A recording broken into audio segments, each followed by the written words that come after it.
Do you ever see problems that are happening in our society and you think to yourself, what can I do to help? Some problems seem way too big to do anything about it.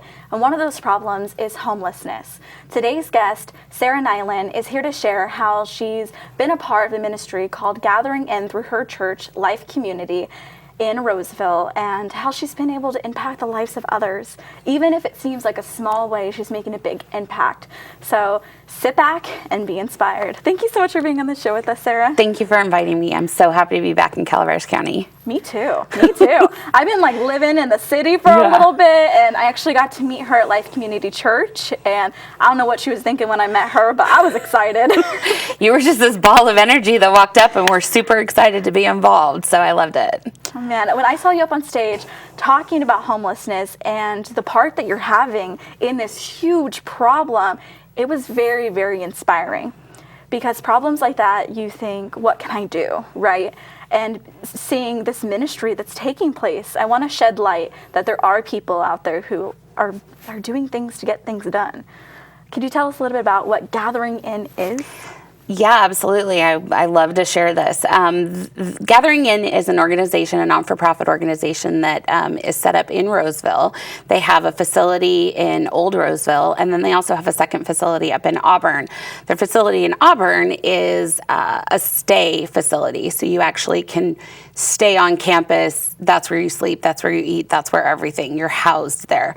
The Gathering in Roseville is more of a daily drop-in. So they have a facility with computers and TV, showers, laundry facilities that the homeless can come to during the day, but they don't have the availability to house these people at night. So what happens is 365 days a year, these homeless show up to the Gathering In facility by 4:30 in the afternoon. They're logged in, they're checked in, and then they're bused to a different church within the community of Roseville and surrounding areas like Citrus Heights and sometimes in Sacramento, sometimes up in Auburn. And they're given a hot meal. They're given a place to sleep inside, which is great during the winter. They don't have to worry about being outside in the cold. And during the summer, when it gets really hot, we haven't had that issue as much this summer, but sometimes it's in the mid, 100, 105. It's incredibly difficult for these people to be outside. So they're housed in the church facility every night, 365 days a year. They wake up the next morning, have a light breakfast, and then they're taken back to the facility in Roseville where they can then go to their jobs if they have one, or whatever they do with their day from there. So I always get chills talking about this because any of us could find ourselves homeless at any given moment. I can't agree with you more on that. In my line of work that I've been in for the last 20 years in the secular world, I've been laid off many times, and by God's grace, I've always had enough to get through to the next job. But there were times, and I'm super lucky that I have family that's close by, that if anything ever happened, I would have a place to go. But there are moms that are out there with multiple children, and they don't have anywhere to go. They're living in their car. Sometimes they don't even have a car. So what do? This is an amazing opportunity for them to be able to have a safe place for their kids at night. And at our church, at Life Community Church, what we do is we have programs set up. Our youth come in and they take the kids after dinner and give the parents a little break and let the kids get all their wiggles out and run around and be rambunctious be kids. Yeah. And sometimes it's, especially during the summer, we see it, they come in and they've literally been sitting in a park all day in 100+ degree heat.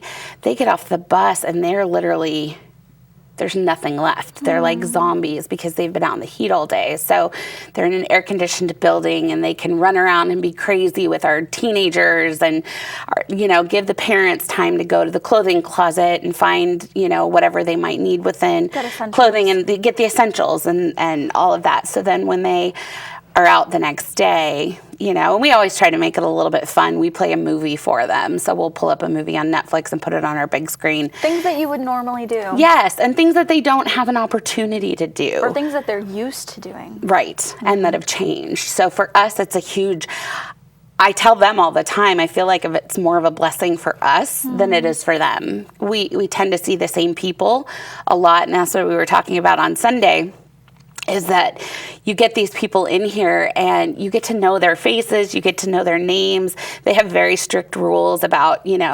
fraternizing and hugging and physical touch. Well, I'm sorry, they get hugs from me because that's just me. And they know, obviously it's nothing, there's nothing behind it except just love and acceptance. And they love coming to our church, and we feed them gourmet meals. We don't, not that they would be opposed to hot dogs, but we try to go above and beyond, because the way that our chef Tony looks at it is absolutely feeding God, feeding Jesus, sitting down. What do you want to portray? What if you had an opportunity to sit down at a table with Jesus? What would you feed him? Something good. And we feed him really well, really well. How do you navigate the conversations that you deal with every time that you are with Gathering In, to make sure that you don't talk down to people who are going through these trying times or treat them as if they're different? That's one of the most important things for us within our ministry at Life Community Church, because it is about making them feel like our neighbors. We don't treat them like the homeless. We treat them as our brothers and sisters, the least of these. We bring them in, and it is 100%. They are the focus. They can choose to sit at a table with all of their people. We like to have a table host. One of our church members, one of our volunteers sit at the tables with them and just interact. It's not about talking about God. It's about making them comfortable and helping them have a good time. I like to stand behind the monitors from Gathering In, and, when they're giving their directions on, look for the exit in case of a fire, I like to stand behind them and do the whole flight attendant. They love it. You're it just good makes at them. that. I know. Right? I interviewed to be a flight attendant once. But no, they really enjoy it, and they love that we just accept them as they are. We're always about helping them get their stuff off the bus, loading, unloading, whatever we can do. We want to serve them, so we don't ask them to line up and go through a food service line. We bring them a full plate. As if they were your neighbor coming Absolutely. over to eat dinner. You wouldn't ask your neighbor or your friend, hey, do you want to get in line for the buffet? No, we are serving them. It is all about serving them and making them feel like they're at home. I love that. Homelessness is not an identity. No. It is just a trial that somebody is enduring in that given moment. It's amazing to talk to some of these people because they absolutely have amazing backgrounds. You've got contractors, you've got doctors, you have stay-at-home dads, you have stay-at-home moms, you have so many veterans and things like that. They've just found themselves in a situation. So the goal is to, as hard as it is, the goal is to not see them next month, because you're hoping that means that they've transitioned out and they found a place to go. And that's actually happened for you, right? Yeah, it was amazing. I was in the drive-thru at McDonald's one morning on my way to work, and one of the girls that I recognized and saw for about 6 months was standing in the drive-thru window, and she was a little hesitant that I recognized her, because obviously they, want to remain anonymous, but you don't forget faces. And so, and we take an interest in their lives, and we want to know. So when it came time to, oh my gosh, it's so good to see you. And she got really quiet and was like, I don't really tell anybody that, that I was doing that. And I said, it's okay. I'm not here to out you. I just want to tell you how good it is. And she's like, we got our own apartment. We're sleeping on the floor, but we don't care. We're working our way towards getting furniture and moving up. And that's the success we want to have. There's so much mental illness out there that some of these people can't transition beyond that because they're not physically capable or mentally capable of taking care of themselves. So it's an opportunity to, serve them in really the only way that we can. Wow. What advice do you have for people who, even when I drive, I see homeless people all the time on the sides of the roads, especially in the Sacramento area. Even people here in Calaveras County are dealing with that. You might not see it as often, like right in front of your face, but I know it's happening. How does somebody who maybe isn't a part of Gathering In still make an impact with the people that they see on a day-to-day basis? That can be difficult because I know when you're seeing somebody at a corner and they've got a sign, you want to help them. So it's kind of one of two things. You either like, okay, where's my pocketbook? Let me give them some cash. Or you look like you're busy, right? Because it's hard to look at that and not help. At the same time, you have to be careful just handing money over to somebody. So I would suggest that you get involved with a group like a Gathering In. Gathering In is not built around the church. It's just churches that have stepped up and said, we will help you, we will house you, we will feed you, we will give you clothes, we will give you your necessities. And so for me, it took me a long time when I moved back to California to find a church. And once I did and I got plugged in, volunteering's been a very important part of my life for very, very many years. And so it was a real amazing opportunity to get involved and just be a table host. Mm-hmm. And then a position opened for somebody to help lead the ministry. And luckily my best friend and I were like, let's team up and do this together. So not only do we get to do it with our friends from church and people from the community that come in and help that aren't a part of our church, I get to do it with my best friend too. And we get to share the stories and be able to be, a part of something that's way bigger than any of us. If you want to get involved at all, we actually have the contact information right here on the screen. Go ahead and send over an email and see ways that you can get involved. Maybe you can volunteer your time or even fund them, so that they can provide these full course meals for people. I think it's really, really amazing. Your church actually recently brought in a family from another country too, right? I remember. We did. One of our small groups within the church actually adopted a family that came, I believe, from Iraq, either Iraq or Iran, and I apologize, I don't know which one, but they don't believe what we believe. But it doesn't matter. And that's the whole point, is stepping out in faith and loving on people. Even if we don't necessarily share their beliefs, we still are showing the love of God to them. Mm-hmm. So this family just came a little over a week ago. They're adjusting to living in an apartment and being in the United States. And so they've definitely got, a journey ahead of them, but they also have an amazing group of people that's going to walk side by side. It's not bring them in and then we let you figure it out. We're there for them. Life Community Church actually had people grab these tickets where they would promise that they would go out and buy different things. And I had a really, really small part in it, but just being able to be a part of that huge thing, just being a good neighbor. You can be a good neighbor to anybody. Like, when was the last time you actually had a conversation with your neighbor? I know I need to get better at that, right? Yeah, and it's about stepping out of your comfort zone. It's about making yourself vulnerable to other people. And some of our volunteers have a tough time with that, and I understand that. I'm a very outgoing person, so it's a little different for me. I'm ready to jump in and talk to whoever. But at the same time, the cool thing about what we do is that you don't necessarily have to be out sitting at a table with people. We have volunteers that work in our kitchen. We have volunteers that maybe you can't be there on the Saturday night when we host, but maybe you can bring us salad fixings, or maybe you can bring a dessert so we can feed. So there's so many different opportunities. Maybe you can't be there at all and you can't do the food, but maybe you're going through your closet, you're doing that lady on Netflix, and you're cleaning out your closet and you've got all these clothes. Donate them to a church. I got a bag of clothes for you. Okay. I'm going to have to give them awesome. to you. I have so many bags. And it's so true, because those are the things that they don't have on a regular basis. And as we come into the fall season and then into winter, there are certain things that they're going to need because they are outside all day. Mm-hmm. They have a place to sleep at night, but they're on their own during the day. So I think it's time to do some spring cleaning before fall and get out your stuff. And I'm sure a local church would not mind. Absolutely. Wouldn't mind at all. Then get you connected to make a difference. Sarah, we've talked a lot about homelessness and how you're involved with that. Have you always been involved in the church? I grew up in the church in Arnold, and then I was very involved in Chapel of the Pines up in Arnold for my youth. Before that, I was part of American Baptist Church. Rick Bergstrom was the pastor.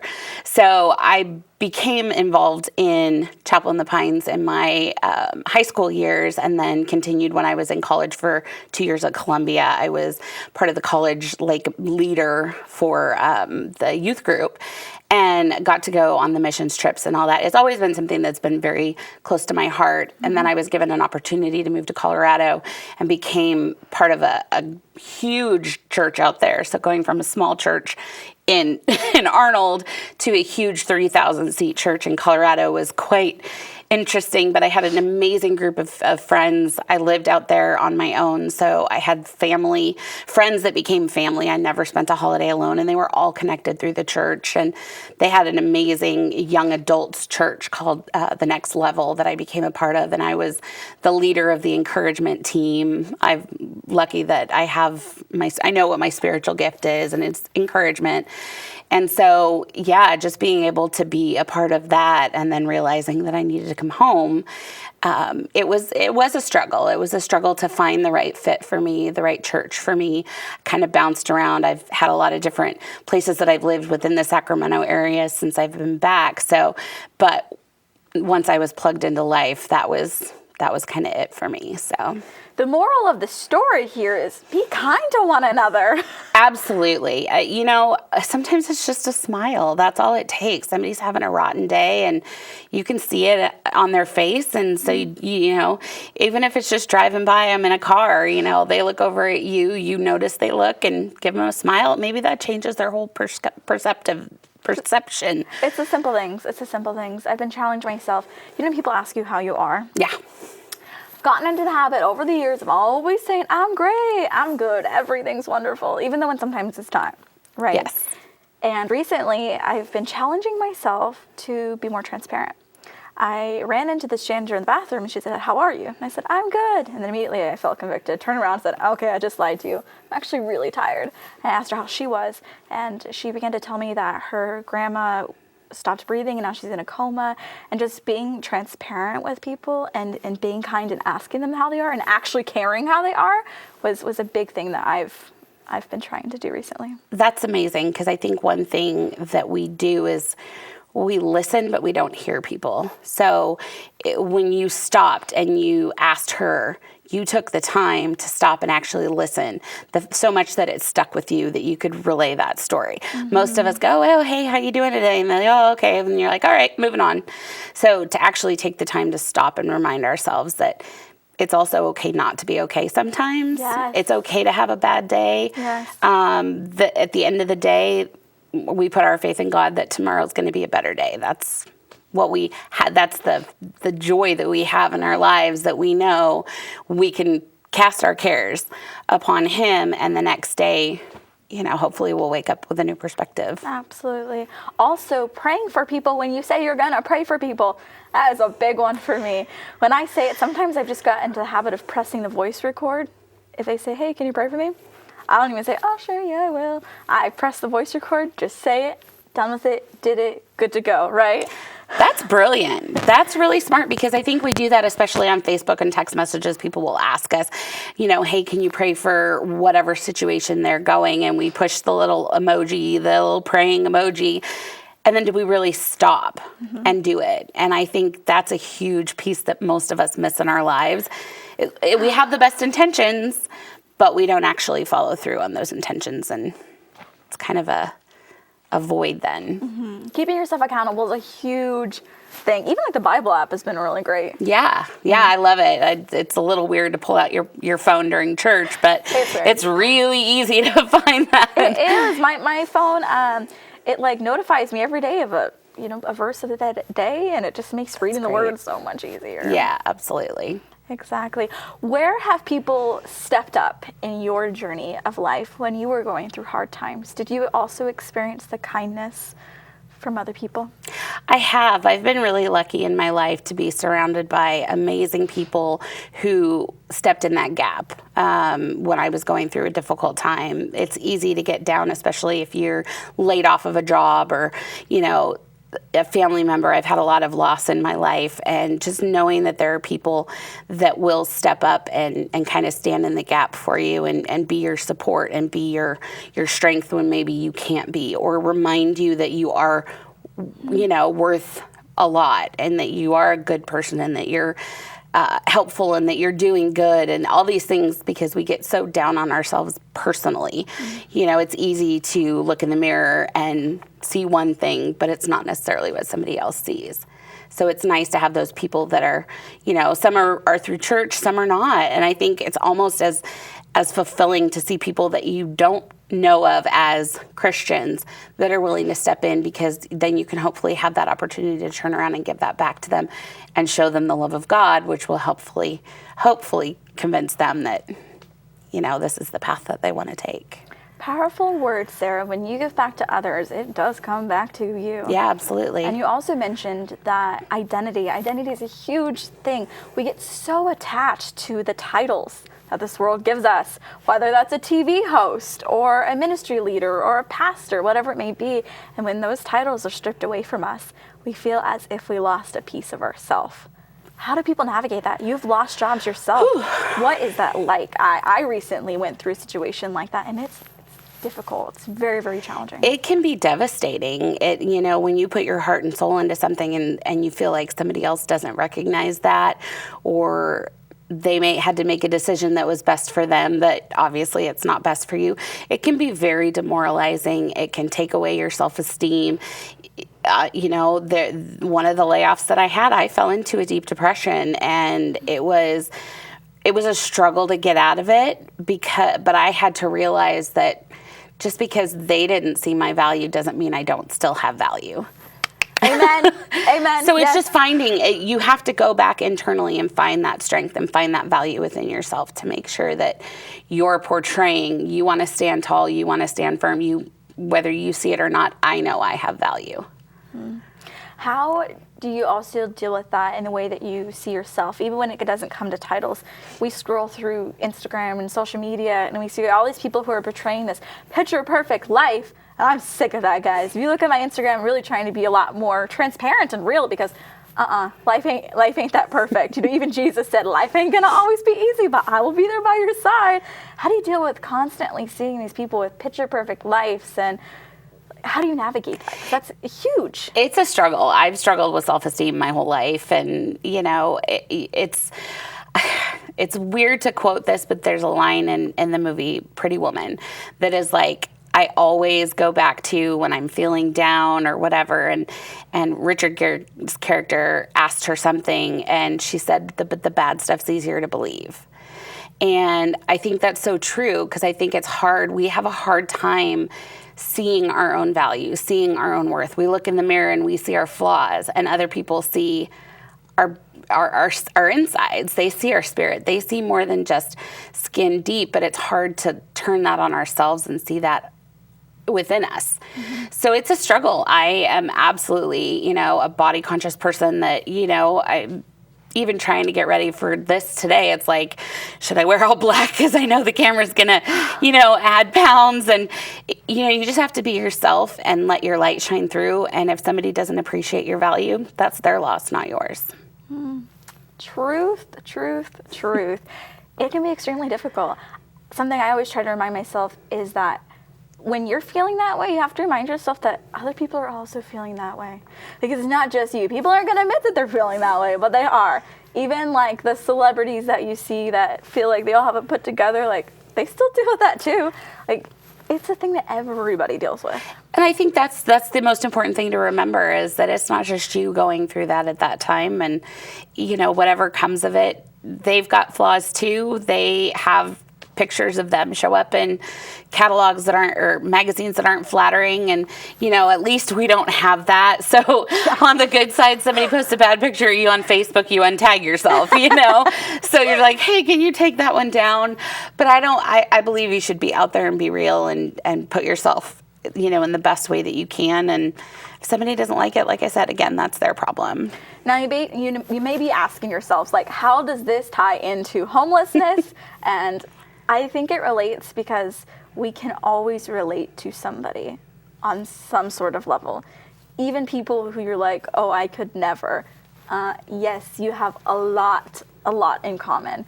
And just like you were saying, we all come from different walks of life. And it's so important to stay in that mindset that I can be there for this person in their trying times.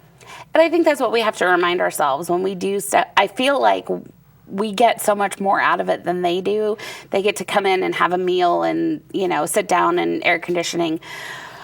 Man, we get to experience them. We get to take them home with us. They may not remember my face in a drive-through at McDonald's. I remember theirs. So at the end of the day, it's impacting me, and I'm taking that out and I'm sharing that with the world. It's more about, we know we're helping them. We know they're providing them sustenance. We know that we're providing them a safe place for them and their families to spend the night. But man, I feel like the impact is so much greater on our volunteers and the people that come and get to be a part of it. It's great. That's why we love it when our volunteers bring their kids, because it's a good reminder to them, be grateful for what you have, because it's not always there. It's not always going to be there. Mm-hmm. And a reminder to them that, don't complain about the toy you didn't get for Christmas. Maybe the toy you did get, bring it and give it to one of the kids that doesn't have anything. It's a really great reminder of what we have. I saw a meme the other day, and it was a picture that said, what if you woke up tomorrow with only the things that you thanked God for yesterday? And I was like, oh my gosh. Oh man, that is like... That's brutal. Yeah. There's little things like power and light that are luxuries that some people around the world don't get to experience. And I mean it. You can find even the breath of life that is in our lungs. That is something to be thankful for. Absolutely. When you hear stories, even just sometimes rolling around the church, of people that are in the hospital, or you have a friend's mother or something that's going through that, those are the times that we really should stop and be grateful. We should really stop and go, thank you for that breath you gave me. What are you thankful for right now?